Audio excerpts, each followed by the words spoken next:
after I'd gone back and to my parents in Canada and got better, when I resumed my travels,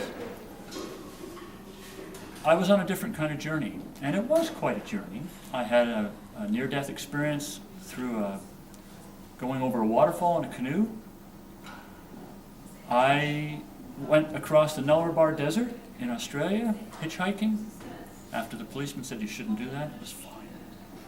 I came to New Zealand for the first time, and I didn't know it was going to be my future home, but I'm sure glad I came here. I went to Papua New Guinea, and I was deeply, deeply influenced by the people that live in the Trobriand Islands, who live very simple lives. And I was also deeply influenced by other people in other parts of New Guinea. I really, really appreciated how they lived. So different from where I came from. I had a spontaneous recovery from appendicitis in southern China, which was just as well because the hospital that I finally got taken to after I'd spent a whole day of it seemed like every doctor and anyone that even looked like a doctor in China had come in and prodded me during the course of the day. They took me to a hospital, and I got there with a friend from Germany who spoke Chinese, and the hospital was in a bigger town than we'd been in. There was no electricity. The toilets were backed up. We walked in, and I said, I don't think I'm going to do anything here. Before that, I was ready for them to take my appendix out. I said, no, I think we're going to leave. And I had a spontaneous recovery. I think it was just the power of the mind. Like, there's no way I'm going to go to this hospital and have anything done. Sorry. I then went on to a place that also dramatically made the way I look at the world change, and that was the Hunza in northern Pakistan, which I had read about as a teenager when I was given National Geographic magazines by my parents.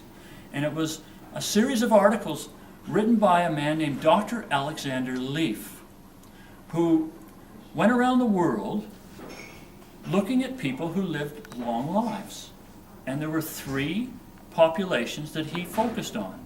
One was the Hunzas in what is today northern Pakistan. One was in Azerbaijan, which used to be part of the Soviet Union, in the Caucasus region of Central Asia. And one was Vilcabamba in South America, I think Venezuela. All of them were in sort of mountainous regions, and I was fascinated by this. I don't know why, but I was fascinated by it. And so I ended up spending, over the course of 2 different visits, about 3 months there. And I really, really appreciated the way that they lived. And I look back at it, and people used to say to me, why do you think they lived so long? And I saw how they were, and they were basically really happy people. And they exercised a lot because they had to. They were on the side of a mountain. And their water was unbelievable. People have done a lot of studies on it. You can actually see the mica floating in it and going in little circles, in little spirals in the water. So it's supposed to be energized. And the water comes out of glaciers that were formed before the last ice age.